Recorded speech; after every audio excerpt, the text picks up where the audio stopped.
안녕하세요. 의사표시 영역을 들어가고 있고요. 219페이지에 허위표시 들어갈 시간입니다. 자, 허위표시가 나오고 있는데요. 조문적으로는 통정허위표시다. 민법 108조가 나오고 있고요. 통정허위표시라고 나오고 있습니다. 그래서 이 통정허위표시라고 하는 것은 비준위 표시에서 조금 더 나아가서 표의자와 상대방이 짜고서 이런 비준위 표시한 건 짰다. 짰다라고 하는 것은 법에서는 통정이라는 의미를 부여하고 있고요. 자, 비준위 표시 요건에서 통정의 요건이 추가된 겁니다. 추가된 것이고요.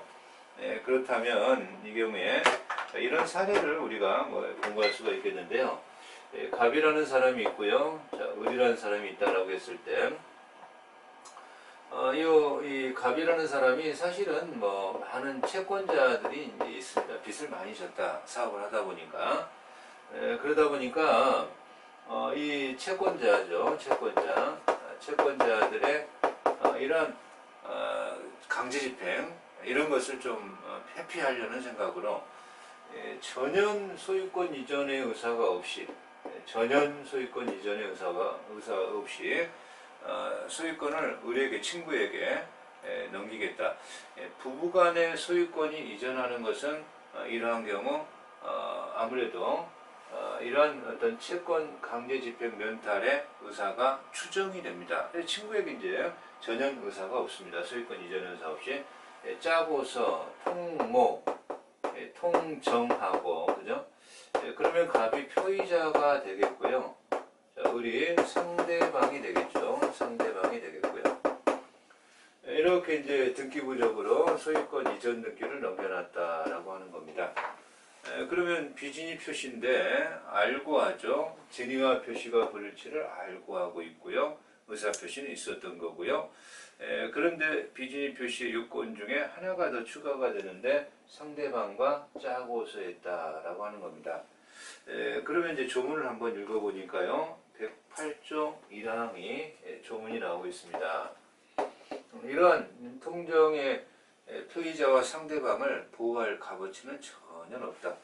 오히려 이제 채권자를 보호해야 된다. 그러면 이러한 통정의 표시랑 상대방과 통정한 허위 의사 표시는 무효죠.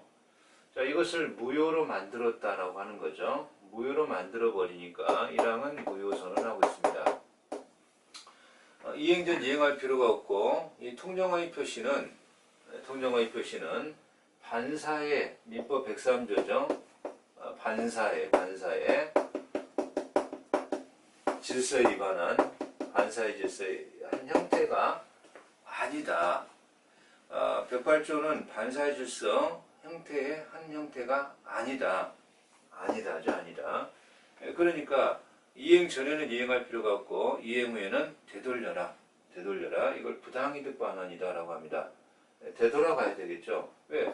반사의 질서의 형태, 반사의 질서라면 어느 한쪽에 고정을 해버리고 돌아가지 못하게 해버리는 불법 원인 급여의 조항을 받아버리죠. 요 반사의 질서에 위반해서 급여 들어간 것을 불법 원인 급여라고 하는 거죠. 따라서 108조가 반사의 질서의 한 형태가 아니기 때문에 통정허위 표시 자체는 불법이 아니라서 아주 유명한 지문입니다. 통정허위 표시가 불법이다 라고 하면 틀린다는 거죠. 불법이다 라고 하면 틀립니다. 불법이 아니라서 불법 원인급여에 적용이 없다. 돌아가야 된다. 그런데 여기서 을이 문제가 됩니다. 을이라는 자가 통모한 상대방인데 아파트가 등기가 넘어오니까 이것을 병에게 이전해버리죠. 그러면 병이라고 하는 자는 통정의 당사자가 아니다. 제3자다. 제3자가 되죠. 제3자가 됩니다. 제3자다라고 했을 때 제3자 이 자는 어떻게 처리될 것이냐. 그러면 이 통정의 등기라는 것을 몰랐다. 선이 법에서는 몰랐다. 선이 그러면 이러한 표의자, 통정의 표의자, 통정의 상대방, 심지어 통정의 표의자의 채권자, 표의자, 상대방도 선의의 제3자에게 무효를 주장하지 못한다. 물론 선의 제3자가 무효를 주장할 수 있습니다. 이것을 법조문은 대항하지 못한다라는 문구를 이제 사용하고 있고요. 못한다. 그 조문 읽어보니까요. 2항, 108조 2항, 전항의 의사표시 무효는 선의의 제3자에게 대항하지 못한다. 그러면 이자가 알았다. 아니면 을과 병 사이에 좀 짜고한 자다. 통모한 자다. 악의자다.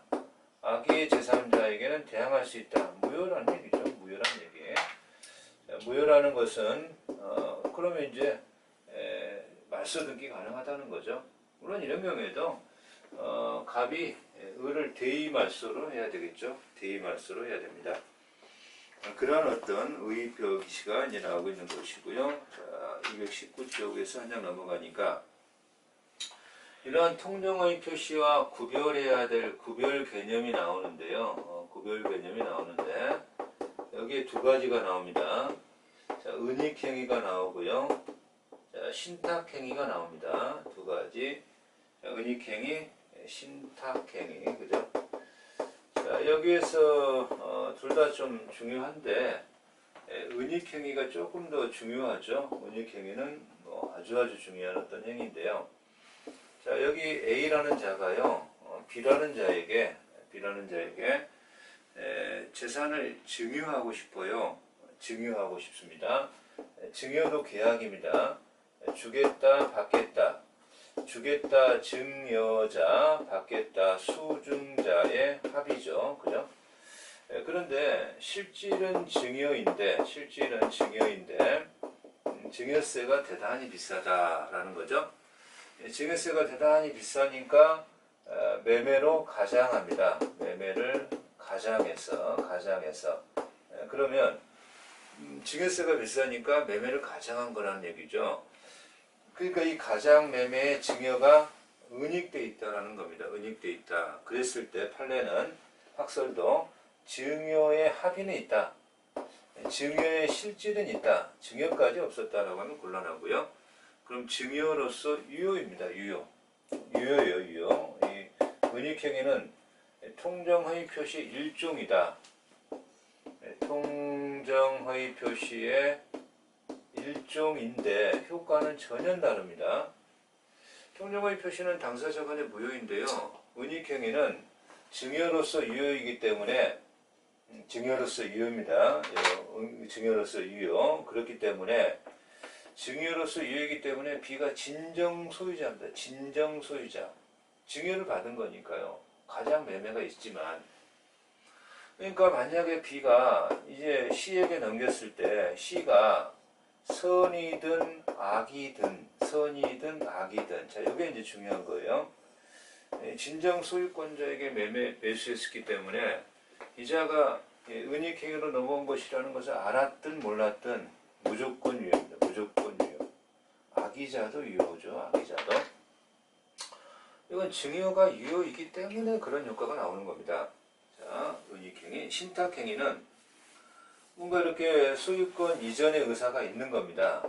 소유권 이전의 의사가 있기는 있는데 일정 뭔가 이렇게 그 경제적인 목적 달성을 위해서 경제 목적 달성을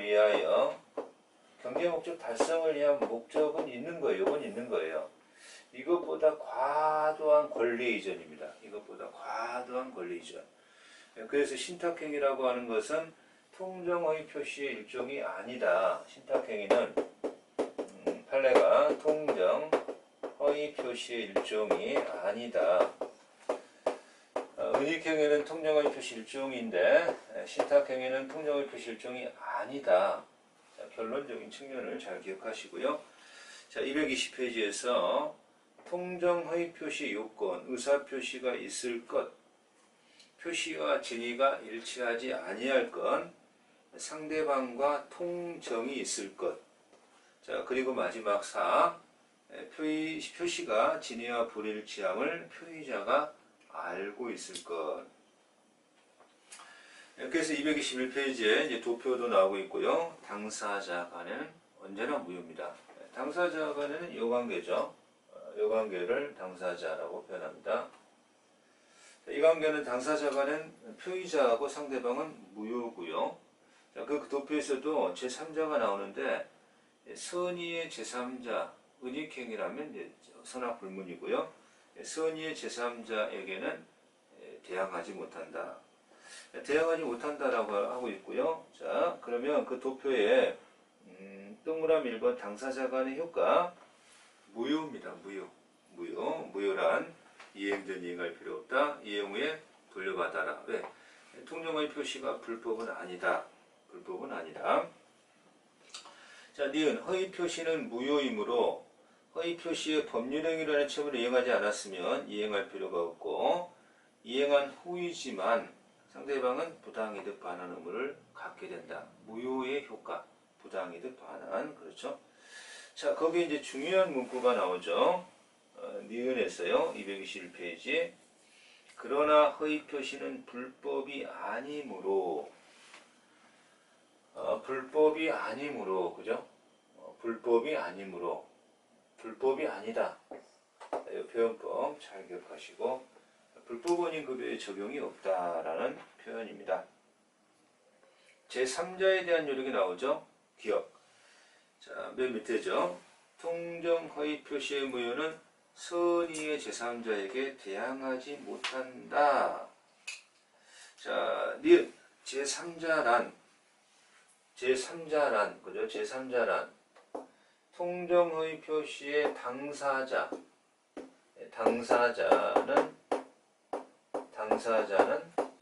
제3자는 아니죠. 당사자는 제3자가 아니죠. 당사자의 상속인, 포괄승계인이죠. 포괄승계인도 당사자급이에요. 당사자급. 이자들의 상속인들, 포괄승계인도 당사자급입니다. 그러니까 당사자 및 포괄승계인 이의자를 제3자라고 할 것이다. 중요한 표현입니다. 다시 한번 읽어봅니다. 221페이지 맨 밑에 제3자란 통정의 표시의 당사자 및 포괄 승계인을 제외한 자 중에서 요건이 하나 더 추가됩니다. 이러한 외형을 믿고 거래한 자 중에서 손해 나는 자입니다. 손해가 발생한 자, 손해가 나는 자, 발생하는 자, 손해 발생 이런 자를 제3자라고 할 것이다. 이익이 나는 자, 이런 제3자라고 표현해서도 안 된다. 그래서 이 제3자 판정이 우리 초학자들에게 좀 어려울 겁니다. 한 장 넘어가면 새로운 이해관계를 맺은 자, 당사자 및 포괄승계인 이외의 자 밑줄 치시고 새로운 이해관계를 맺은 자 밑줄 치시고 그렇죠? 그러면 판례도 나오는데요. 채권자들이 너 지금 재산 빼돌렸잖아. 너 이거 지금 병이 나타나기 전입니다. 아무리 채권자들도 선의의 제3자에게는 이걸 취소시킬 수 없습니다. 채권자들이 병은 없다고 생각하고요. 이자에게 재산 빼돌렸잖아. 채권자를 해치려는 행위잖아. 사행이잖아. 채권자 취소권입니다. 채권자 취소권. 채권자들이 채권자 취소권을 소극적으로 재판상 반드시 행사해야 돼. 채권자 취소권은 반드시 재판상 행사해야 되는 이러한 권리이고요. 재판상 형성권입니다. 소를 취소해서 갑과 을의 관계를 취소시키고 그리고 원상으로 되돌리자라고 할 수 있다. 결론적으로 통정의 표시는 채권자 취소권의 대상이 된다예요. 자, 여기서 굉장히 중요한 표현이 나옵니다. 통정의 표시는 무효입니다. 무효인 행위입니다. 무효인 행위일지라도 채권자 취소권의 대상이 됩니까? 물어보면 된다. 자, 그게 하나의 결론적 측면입니다. 그리고 그 판례에서 허위 표시 자체가 불법은 아니다. 자, 자, 불법 원인급여의 적용은 없다. 그러면 선의의 제3자에 해당되는 자, 뭐 가장저당권을 설정했답니다. 가장저당권. 그 가장저당권에 가여 저당권이 경락받은 자. 경매로 경락받았더니 저당권이 가짜야, 통정이야, 무효야. 무슨 상관이냐. 경락받은 자는 선의의 제3자라 소유권을 취득할 것이다. 가장매매에 기인한 매매대금 채권의 양수인, 가장매수인으로부터 다시 매수한 자, 가장매수인으로부터 이 자가 매수한 자가 아니라 저당권을 설정한 거예요. 은행이 저당권 설정. 저당권을 받은 자죠. 그러니까 가등기를 취득한 자. 자, 제가 요 을에게 받을 돈이 많았는데 을에게 아파트가 생겼어요. 아무것도 없던 자에게 압류 들어가야죠. 가압류, 권자. 자, 이런 자들은 제3자입니다. 선이익이만 하면 보호받는 거예요. 자, 그러나 제3자에 해당하지 않는 자도 나오고 있고요. 자, 디귿번의 선이란 모르는 거죠. 자, 선의는 추정됩니다. 선의는 추정된다. 선의 추정. 추정이라는 의미는 제3자의 선의가 추정되니까 제3자가 선의를 입증할 필요가 없다는 거죠. 추정되면 이 상대방은 뭡니까? 무효주장자죠. 무효를 주장하죠. 자, 무효를 주장하는 상대방이 저자의 악의를 입증해야 될 것이다. 이렇게 입증 책임 정리하시고요. 자, 대항하지 못한다 라는 의미는 선의 제3자가 무효 주장을 허용하겠다. 그런데 허위 표시 철회라는 말이 나옵니다. 야, 우리 둘이 이러한 손해라는 이해관계가 등장하기 전에, 철회는 장래무효죠. 선의의 제3자가 등장하기 전에 통정허위 표시 무효로 하고 없던 거로 하자. 철회가 가능하다. 이런 표현이 나오고 있고요. 자, 통정허위 표시의 적용 범위가 나옵니다. 223조 계약. 상대방이 있다면 가능합니다. 단독행위. 그러나 상대방 없는 단독행위, 여긴 적용할 수가 없죠. 상대방과 통정을 해야 되니까 가족법상행위 적용 없죠. 자, 경매공법행위, 경매나 공법행위, 여기에는 통정허위 표시에 적용이 없다. 108조 적용이 없다라는 거 기억하시고요. 그래서 통정허위 표시에 그러한 문제나 이런 판례도 나오고 있는데요. 자, 그러면 우리가 이 통정허위 표시 생각외로 중요한 영역이기 때문에 이렇게 정리하시면 되겠습니다. 자, 109조 착오를 진행합니다. 자, 109조 착오가 나오는데, 자, 착오라고 하는 정의는요, 표의자가 그러한 의사표시를 했습니다.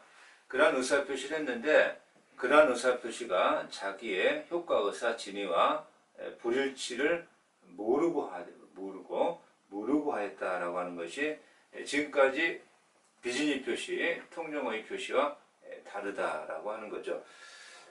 조문이 나오고 있습니다. 착오는 일단 결과론적으로 무효가 아니고 취소할 수 있다로 법이 규정하고 있는데요.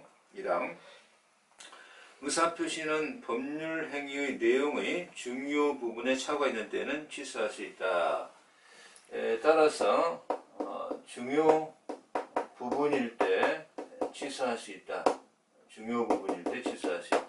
그러나 중요 부분이라고 항상 취소할 수 있는 것은 아니다라고 하는 것이 이제 법조문의 취지입니다. 그러나 그 착오가 표의자의 중대한 과실로 인한 때에는 취소하지 못한다.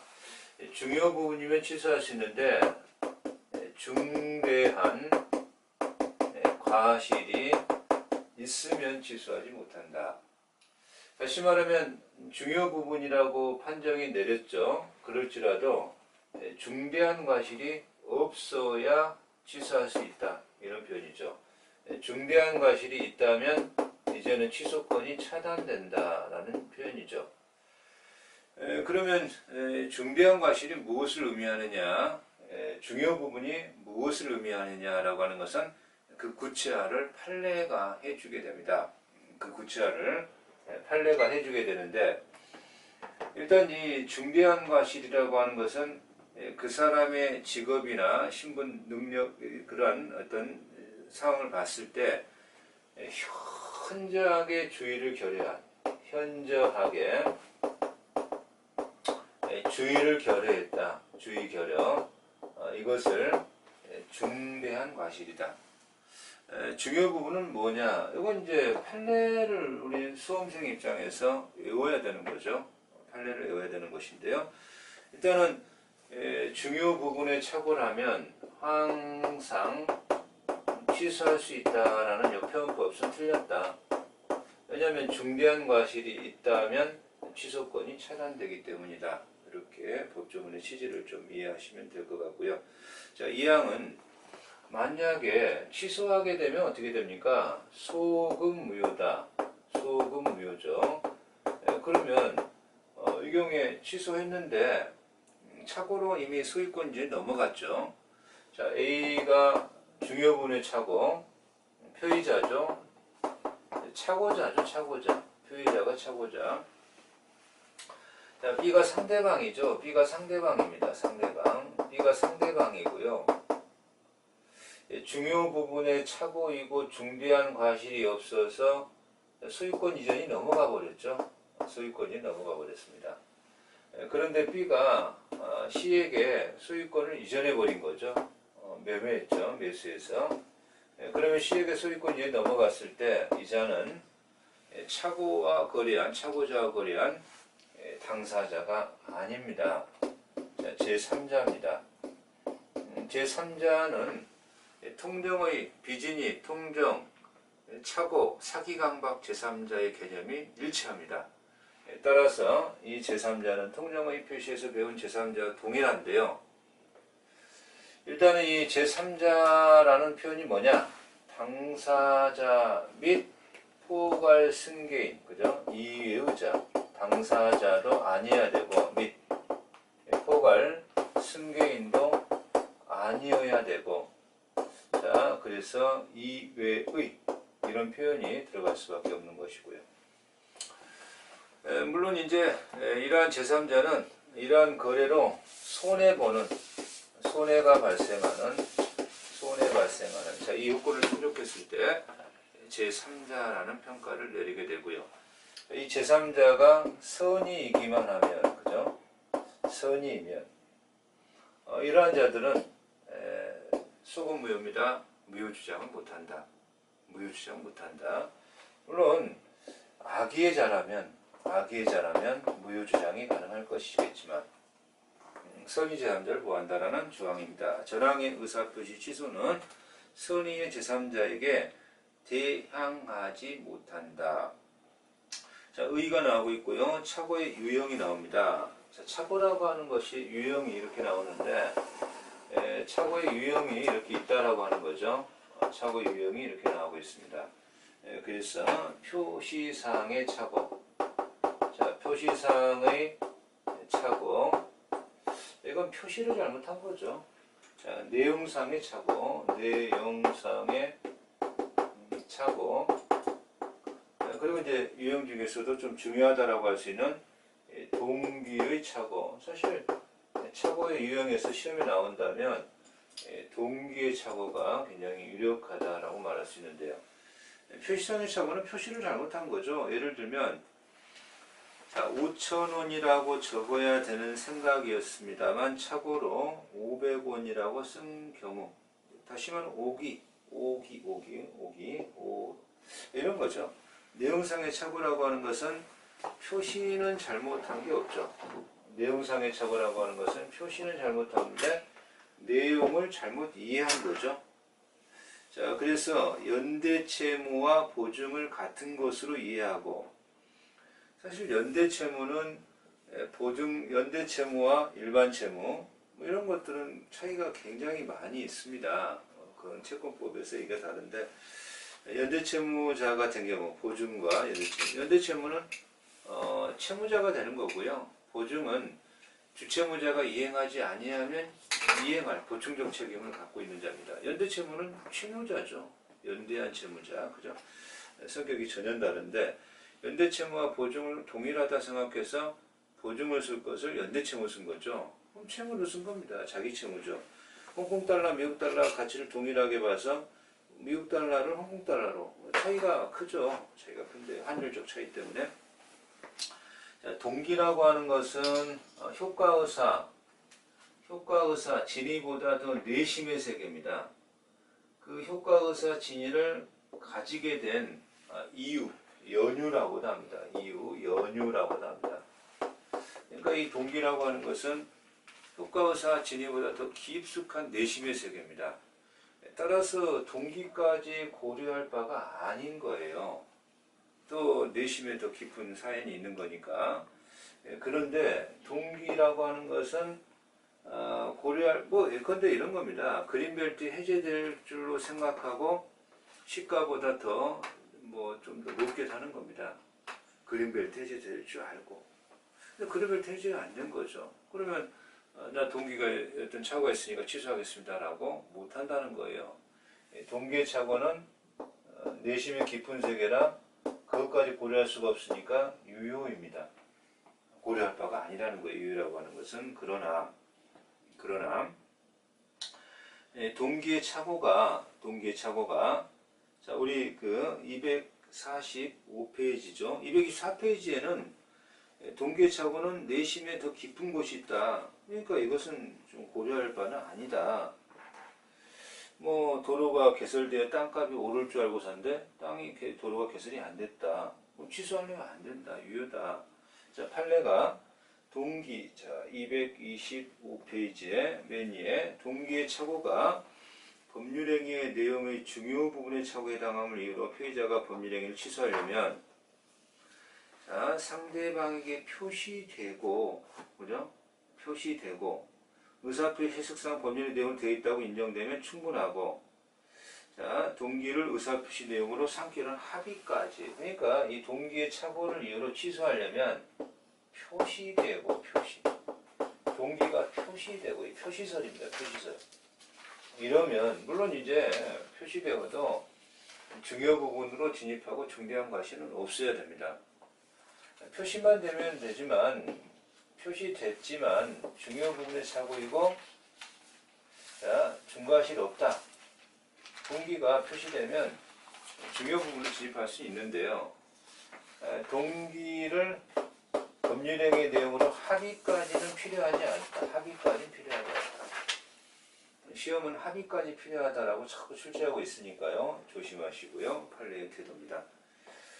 자, 착오의 요건 225페이지 착오가 존재하고 그죠?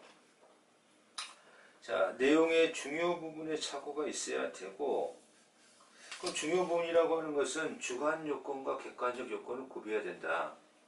중요 부분이란 주, 객관을 구비해야 된다. 자, 주관적 요건이라고 하는 것은 그러한 착오가 없었다면 그러한 의사표시 하지 않았을 것으로 생각될 정도로 중요해야 된다. 자, 객관적이라고 하는 것은 일반인의 표의자 입장에서도 그러한 의사표시가 없었다면 그러한 의사표시 하지 않았을 거야. 객관이라고 하는 건 일반인의 입장에서도 그러한 의사표시를 이 경우에 하지 않았으리라고 생각될 정도로 중요한 것이어야 된다. 주객관을 충족해줘야 된다는 것을 좀 기억하셔야 됩니다. 그래서 과연 이 주관, 객관 요건을 구비해야 된다라고 하는 그러한 측면이 있긴 하지만 과연 무엇이 중요 부분이냐라고 하는 것은 판례가 이렇게 226쪽에 집중 내용 도표로 나오게 됩니다. 자, 그래서 우리는 이 중요 부분의 착오인지 아닌지 이것들은 이제 판례의 입장으로 정리를 하셔야 됩니다. 자, 중요 부분의 착오라고 나오는 이 현황 경계의 착오, 이건 이제 중요 부분이다. 중요 부분이다. 중요 부분이 아니다. 자, 현황과 경계의 착오죠. 경계착오. 현황과 경계착오는요. 토지는 지목이라는 게 있습니다. 땅의 쓰임새, 땅의 이름이라고 부르셔도 되는데 땅이 전인 줄 알았는데 하천이었다. 전인 줄 알았더니 하천이었다. 현황 경계착오, 중요부분의 착오다. 자, 동일성. 목적물의 동일성이 들어가면 중요부분의 착오입니다. 동일성. 자, 그래서 그 3번에 기속재산이 아닌 토지를 기속재산인 줄 알고 국가에 증여했다. 자, 기속재산이라고 하는 것은 아주 오래된 시절의 얘기이긴 합니다만 일본인이 우리나라를 강제로 이제 좀 이렇게 그 병탄이라고 병합했던 적이 있습니다. 그래서 이제 해방이 되니까 부랴부랴 일본인이 그 도망을 갔죠. 일본 땅으로. 그때 일본인이 우리나라 땅에서 남겨놓고 간 땅, 그것을 귀속재산이라고 하는데 그 귀속재산은 이제 이 경우에 사적 소유가 대상이 아니죠. 그래서 귀속재산이 아닌데 귀속재산인 줄 알고 국가에 증여한 거예요. 그런 건 중요부분의 착오다. 교통사고 합의 당시 예상치 못했던 결과 발생이라든가 그런 착오들을 이제 중요부분의 착오다. 그러나 땅을 샀는데 땅이 몇 평 부족하다. 지적의 부족이죠. 지적의 부족은요. 이건 별도로 민법죠. 채권법 가면 담보책임이라고 하는 파트가 있습니다. 그 담보책임으로 논하면 적하다. 그러면 착오의 문제는 아닌 거다. 착오와 담보책임이 경합하면 경합을 하면 그렇죠? 자, 이때 착오와 담보책임이 경합했을 때 착오와 담보책임에서 담보책임이 착오의 특별법적 지위를 갖고 있다. 판례가 보는 시각입니다. 그러면 담보책임만을 추궁할 수가 있는 겁니다. 그러니까 지적의 부족은 담보책임으로 가는 것이고 중요물의 착오가 아니다. 목적물의 시가 수량도 마찬가지입니다. 담보책임의 문제이고요. 자, 소유권의 귀속에 관한 착오가 중요물의 착오가 아닌 것은요. 사실 A가 아파트를 팔았습니다. B에게. 그런데 B는 A 아파트인 줄 알았죠. 근데 A 아파트가 아니라 사실은 갑돌이 아파트였습니다. 그래도 이 매매 자체는 유효입니다. 타인의 권리의 매매도 유효해요. 이자가 매매는 유효니까 이 갑의 아파트니까 소유권을 B에게 취득만 시켜주면 계약은 유효로 진행하는 거거든요. 이걸 취득을 못 시켜주면 이자는 역시 담보책임의 문제가 등장합니다. 이때는 역시 담보책임의 추궁의 문제입니다. 자, 그래서 소유권이 갑돌이 거였는데 A 걸로 착각해서 이렇게 매매가 이루어졌다 할지라도 소유권 귀속의 착오는 중요부분의 착오는 일단은 아니다. 매매로서는 유효하니까. 자, 계약금으로 지급받는 수표의 부도라든가 물건의 성상 내력 이런 것들은 이제 중요부분의 착오가 아니다. 자, 그래서 이제 그 도표 밑에 표의자에게 중대한 과실이 없어야 된다. 중대한 과실이 없어야 된다. 중과실이 있다면 취소하지 못한다. 따라서 착오는 항상 중요부분을 취소할 수 있다는 말이 틀렸다. 자, 취소 배제 사유가 존재하지 않아야 된다. 취소 배제 약정이죠. 중요부분에 착오가 있더라도 취소할 수 없어. 배제 약정이죠. 위험입니다. 위험. 중요 부분에 착오가 있어도 취소할 수 없어. 취소권 배제 약정. 착오에 있어서 취소권을 배제하는 약정은 유효해요. 임의 규정입니다. 자, 그렇다면 취소 배제 사유가 없어야 된다. 일단 그 입증 책임 중요한데요. 중요 부분이어서 취소할래요. 아주 중요하죠. 착오자 입증입니다. 중요 부분이어서 취소할래요. 착오자 입증입니다. 중대한 과실이 있어서 없어서가 아닙니다. 중대한 과실이 있어서 취소 못해. 상대방 입증입니다. 상대방 입증. 상대방 입증. 이 두 가지 잘 기억하셔야 됩니다. 아주 중요합니다. 자, 입증 책임 기억하시고요. 227페이지 의사표시의 취소할 수 있습니다. 자, 해제와 착오 취소의 경합 뭐 가능합니다. 이쪽은 중요분의 착오라서 취소할래요. 뭐 상대방은 해제 사유가 있어서 취소할래요. 자, 그렇게 이제 경합할 수 있습니다. 자, 그래서 제3자에 대한 요령. 자, 제3자가 등장하면, 그죠? 제3자가 등장하면 제3자 개념 말씀드렸고요. 자, 취소한 거죠. 취소했습니다. 취소했으니까 취소한 때로부터 무효가 아니라 이미 이렇게 넘어갔죠. B에게 있던 게 이미 넘어갔죠. 상대방에서. 자, 취소하면 거래 행위 시로 소급하여 무효다. 소급하여. 취소권에 소급표가 있습니다. 그러면 취소는 5월 1일 날 했지만 이렇게 넘어간 건 4월 1일이지만 법률행위 시점은 언제냐? 3월 1일이다. 3월 1일로 거슬러서 무효다. 너 4월 1일이라고 주장하지 말아라. 그랬을 때 소급 무효일지라도 선의 제3자에겐 대항하지 못한다. 물론 악의자에겐 대항할 수 있다. 취소의 의사표시는 소급 무효이지만 선의 제3자에겐 대항하지 못한다. 소급 무효이지만 선의 제3자에게 대항 못한다. 그렇죠? 그런 표현법을 쓰고 있다. 적용 범위, 가족법행위에는 취소 적용하지 않고요. 공법행위에는 역시 착오, 이 영역 자체가 적용되지 않습니다. 타 제도와의 경합적인 측면도 있는데요. 자, 여기까지 공부를 하겠습니다. 다음 시간 하자 있는 의사표시를 공부합니다. 수고하셨습니다.